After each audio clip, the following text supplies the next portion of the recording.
पलामू के मेदिनी राय medical college and hospital के सामने आए संक्रमित बीमारी को लेकर अब कई गंभीर सवाल खड़े हो गए। अस्पताल प्रबंधन, स्वास्थ्य विभाग और मेडिकल कॉलेज प्रशासन लगातार ये दावा कर रहा है कि स्थिति पूरी नियंत्रण में है, लेकिन जमीनी हकीकत कुछ और कहानी बयान कर रही है। 6 जून को एक संक्रमित बीमारी से ग्रसित गर्भवती महिला का सिजेरियन ऑपरेशन किया गया। उसी ऑपरेशन थिएटर में उसके बाद 6 अन्य महिलाओं का सिजेरियन ऑपरेशन प्रसव कराया गया। लेकिन सबसे बड़ा सवाल यह है कि यदि प्रशासन के अनुसार मामला तत्काल नियंत्रण में था, तो फिर प्रभावित मरीजों और उनके परिजनों को इसकी जानकारी 48 से 50 घंटे बाद क्यों दी गई? थोड़ा सा तो टेंशन है कि पता नहीं नेगेटिव आएगा पॉजिटिव आएगा, ये तो थोड़ा सा फ्यूचर को लेकर भी थोड़ा सा डर बना हुआ है ना। और इसमें किसका गलती कहा जाए, डॉक्टर का गलत कहा जाए या फिर इसमें डॉक्टर का लापरवाही है कि शायद उनको भी एक बार चेक कर लेना चाहिए था कि रिपोर्ट क्या है, नेगेटिव है पॉजिटिव है। ऐसे तो एक टेबलेट कल खाने के लिए मिला था और फिर ये डब्बा आज मिला हुआ है। क्या बोला गया? बोला गया कि 28 दिन का कोर्स होता है, तो एक दिन कल खिला दिए हैं तो आज 27 दिन का ये दवा मिला है। क्या बोला? बस, और इसके बाद फिर बोला कि ब्लड सैंपल यहाँ से ले गया है। कब ले गया ब्लड सैंपल? आज ही ले गए हैं। हाँ आज यानी 9 तारीख को। हाँ, आज ही लगे हैं ब्लड सैंपल। और कौन BFC करके जो टेस्ट होगा, हाँ वही टेस्ट होगा। इसके बाद फिर 3 महीने में टेस्ट होगा, फिर 6 महीने में टेस्ट होगा। बेसिक दिया जाता है लेकिन डेली नहीं देता है, सप्ताह में या 2 दिन में 1 दिन दिया था। हम तो आप 6 तारीख की भर्ती, 6 तारीख एक बार बेसिक मिला है हमको, उसके बाद बेसिक नहीं मिला है। 4 रोजा हो गया, एक बार खाली दिया गया। समाचार वाला की टीम जब 9 जून को अस्पताल पहुंची, उसके बाद मरीजों उसके परिजनों से बात की तो चौंकाने वाली जानकारी सामने आई। परिजनों का साफ कहना था कि उन्हें 8 जून की शाम तक किसी भी प्रकार की कोई जानकारी नहीं दी गई थी, ना तो कोई विशेष दवा की जानकारी दी गई, ना ही कोई अतिरिक्त उपचार की।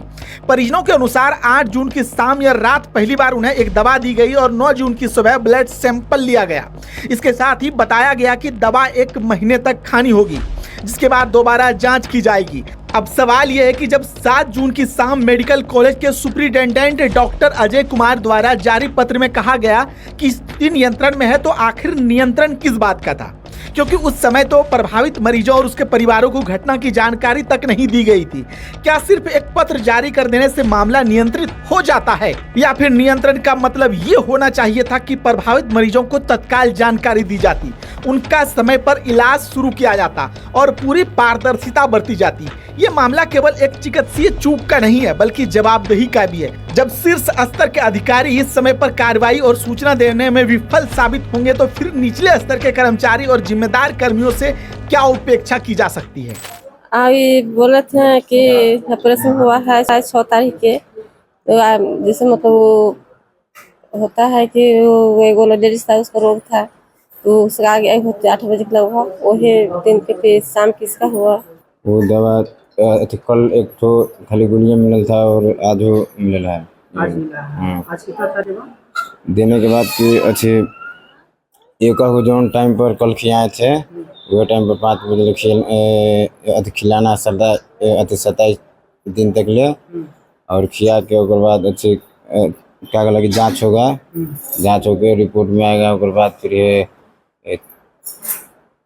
3 महीना बाद फिर जांच कराना पड़ेगा। उसके बाद फिर क्या कहला कि 6 महीना के बाद, हाँ उसके बाद फाइनल। दवा देके क्या बोला गया, किस लिए दवा दिया गया? दवा देके एक तो लेडीज का जैसे कि रोगी था, तो आगे लेडीज का ऑपरेशन होने लगा, तो वो अच्छे बेड का साफ किया कि नहीं किया, अब वो सब जाने, तब ना आखिर में इसके ऊपर शक आ रहा है। अब निगाहें जिला प्रशासन और पलामू आयुक्त दिलीप प्रताप सिंह शेखावत, सांसद, विधायक, जनप्रतिनिधियों और स्वास्थ्य विभाग पर टिकी है। क्या इस पूरे मामले की निष्पक्ष जांच होगी? क्या जिम्मेदार अधिकारियों और कर्मियों पर कार्रवाई होगी, या फिर ये मामला भी सरकारी फाइलों में दब कर रह जाएगा? क्योंकि यहाँ सवाल केवल प्रक्रिया का नहीं है, बल्कि उन परिवारों की चिंता और भरोसे का है, जो आज भी ये जानने को मजबूर है आखिर उनके साथ हुआ क्या है और आने दिनों में उन्हें किस आशंकाओं के साथ जीना होगा।